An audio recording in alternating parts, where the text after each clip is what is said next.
You're woken by a bang at the door. Open up! Come out with your hands up! You can't believe this is happening. Could you really be in trouble with federal officials over lunch meat? You might be surprised. There are a lot of laws on the books in the United States, and some are genuinely bizarre. Here are some of the craziest state and federal U.S. laws that still exist. One thing that all states have in common is laws against drunk driving.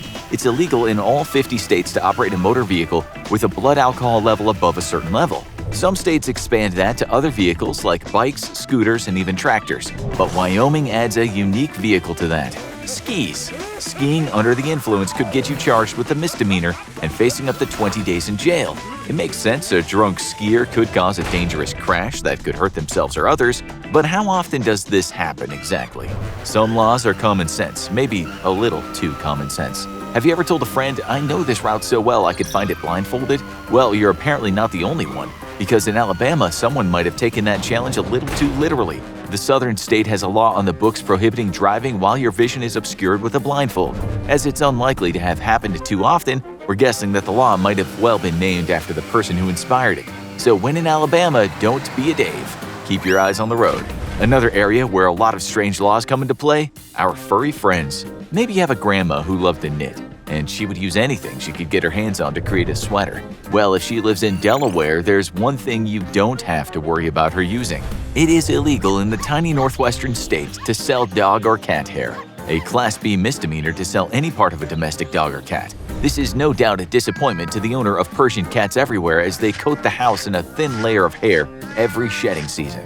But there's nothing stopping her from knitting her own pet's sheddings.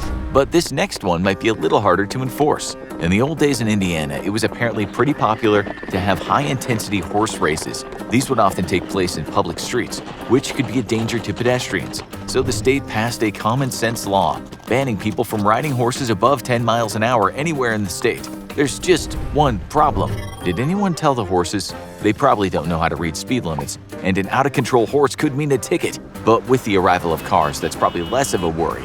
How fast do they go again? But at least this law protects one animal, maybe: Bigfoot, the mysterious North American megafauna. Or maybe just a guy named Bob in a gorilla suit.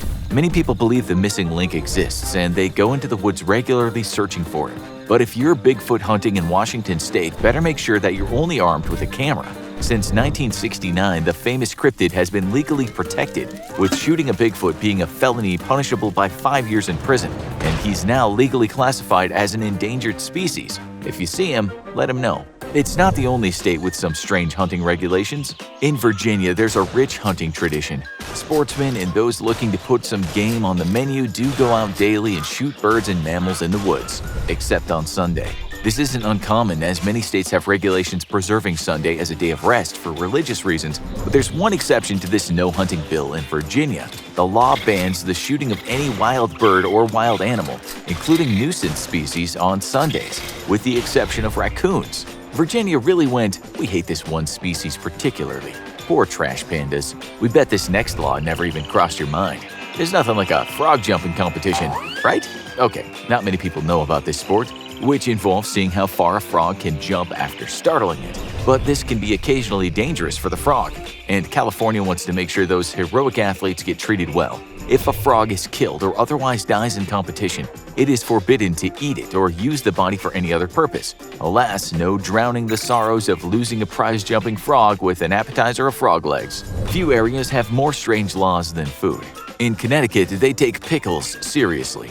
When legislators were discussing how to check for good quality pickles, because really biting into a mushy pickle is pretty disgusting, they passed a law stating that any pickle sold in the state must be able to bounce when dropped on the floor. This was actually tested in 1948 when 2 pickle vendors were reported for selling pickles that were unfit for human consumption. Sure enough, their wares didn't bounce and they were arrested. But that raises the question of how safe it is to drop pickles on the floor. Did you know you could get arrested over pizza? We've probably all had it happen to us. We hear a knock at the door and there's a pizza delivery man holding a piping hot pie. But you didn't order a pizza.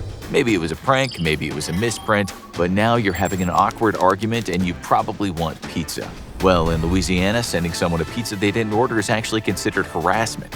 This applies to intentionally trying to stick someone with a pie, but an accidental address mishap could potentially result in a $500 fine as well. It's not often that a state bans banning something. In 2013, New York Mayor Michael Bloomberg was well known for his health regulations. He banned giant-sized sodas and required restaurants to post their calorie counts. Well, in Mississippi, they didn't like that. So soon afterward, they passed a law nicknamed the Anti-Bloomberg Bill that explicitly banned towns in the state from requiring nutritional information on menus. The law is still in effect 8 years later, and Mississippi takes a stand to prevent diners from knowing too much about what goes into a giant plate of barbecue. You wouldn't think a law would be needed to keep this game from getting rowdy. Bingo, a nice, relaxing game of chance where the elderly come to win prizes and feel the thrill of victory. It's all fun and games, at least until Myrtle and Ethel call bingo a half-second apart and the canes go flying. That's why in North Carolina, it's illegal to sell or consume any alcoholic beverage in a place where bingo is being played. And it doesn't fall under a general rule banning alcohol around games of chance either.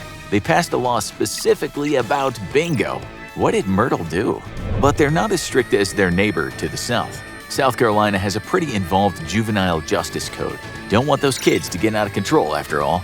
These laws usually don't carry hefty criminal charges, instead charging kids with status offenses, where they usually get released home to their parents and have to face a judge. Most are common sense, covering things like truancy and curfews, but the law goes out of its way to ban one popular activity, playing pinball. Maybe it was too close to gambling for their tastes, or maybe they just really don't like the song Pinball Wizard. But if you're a kid in South Carolina, stay away from those flippers. But it's not the most unusual bit of recreation banned in a U.S. state. In the great state of Louisiana, there are some tough and hardy men, so tough in fact that they feel like testing themselves in the sport of bear wrestling. This is exactly what it sounds like. One or more people fighting a bear in a wrestling match.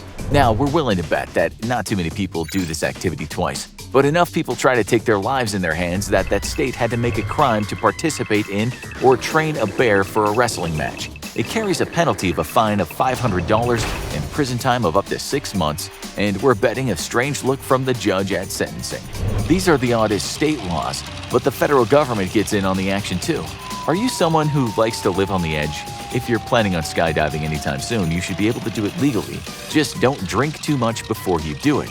Sure, it might be tempting to have a few and take the edge off of those nerves, but it's considered a federal crime.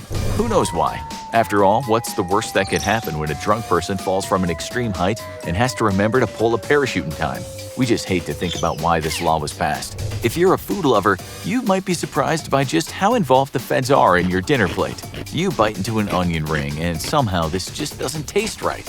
Looking at it closely, it seems to be missing the ring part. The breaded circle is actually filled with diced onions. The restaurant didn't just commit a culinary faux pas, they might have committed a federal crime, violating a statute that regulates the content of onion rings and requires restaurants to disclose if they're using dried or diced onions. We don't know why the federal government got involved here, but maybe one congressman had some really bad onion rings. The government takes food seriously, including lunch meat. Have you ever eaten turkey ham? Wait, how can something be both a turkey and a ham? This popular cold cut is usually a formed cured loaf of dark meat turkey that looks a little like ham, and the government wants to make sure no one gets confused. That's why the labeling of this lunch meat is strictly regulated. The words turkey and ham can't be in different orders or fonts so that no one will think they're actually advertising pork or regular turkey. That's a lot of restrictions for meat most commonly seen as the second in 4 of a turkey variety pack. But there's one condiment that the government takes even more seriously. Nothing can ruin a sandwich or a pile of fries more than opening a bottle of ketchup and it's runny. The government agrees, so they regulate how fast the ketchup will flow out of the bottle before it can be sold. Using an instrument named a Bostwick consistometer, regulators make sure that it can't travel more than 14 centimeters in 30 seconds. If it exceeds that, it gets labeled substandard. They also regulate the name of the condiment, and any form of ketchup, catsup, or ketchup are acceptable. Who calls ketchup ketchup? This next law might disappoint would-be supervillains everywhere.